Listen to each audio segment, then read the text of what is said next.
This is an excerpt from The Eggshell Curtain by Romie Stott. This is the middle of the story. We're in late-stage Imperial Russia. The main character, Koshka, has been miniaturized by her mad scientist father, Xenon. She lives in a Faberge Egg at the Tsar's palace, where nobody realizes she's a real person.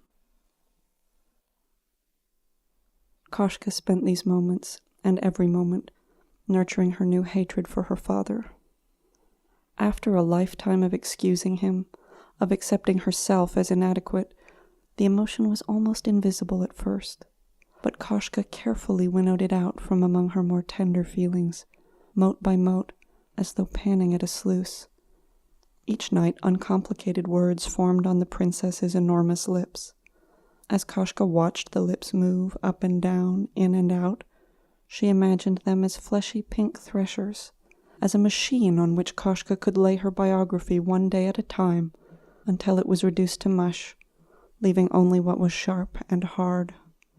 She built an internal funnel for this precious dust of hate. She spent her days carefully prodding it, finding new connections, new resonance, until it became stone, solid enough to stand upon. When Koshka was finished, no observer could see the difference.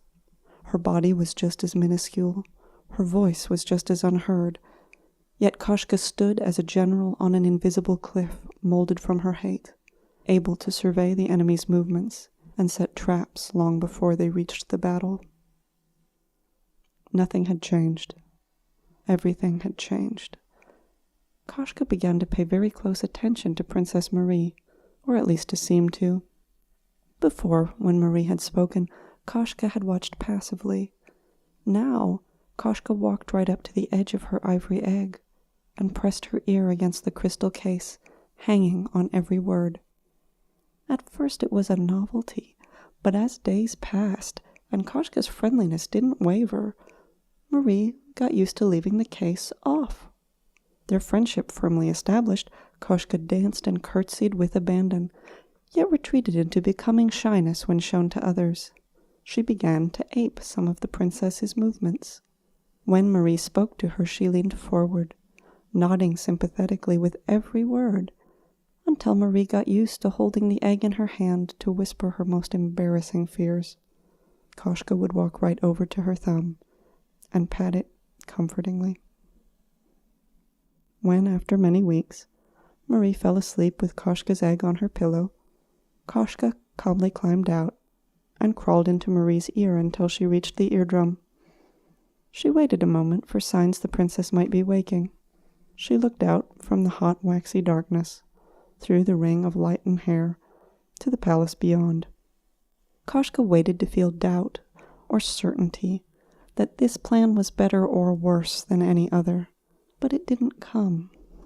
Certainty, she supposed, came when you showed your plan to other people. Absent an external check, she had simply moved forward, awaiting an obstacle which never came. Koshka supposed that was sufficient evidence in favor of the plan. Turning away from the warm pink light, she tugged off her boot with its carefully sharpened heel. She braced her knees and began slashing through the princess's eardrum. By the time they managed to remove her, using long tweezers after a saline flush had failed, Koshka was quite a bit further in. How far she didn't know. She had felt fluids that weren't blood. Some slick walls had deflated, others had swelled. The tweezers removed a few gibbets of flesh before they caught Koshka's leg, intentionally, accidentally. As she was dragged backward, Koshka left her boot lodged in the depths of the princess's head, like a climber's python, a secret maker's mark, the kind Xenon hid in his eggs.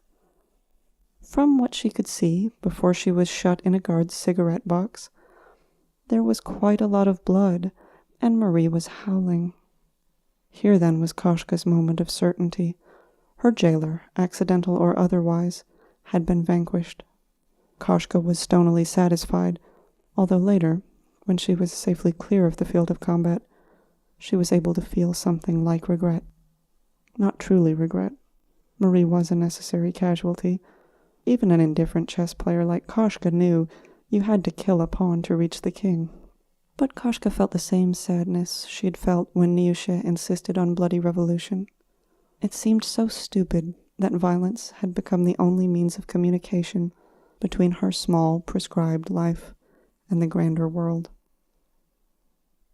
That morning, before even sunrise, Xenon was arrested for attempted murder of a member of the royal family by means of ornamental egg.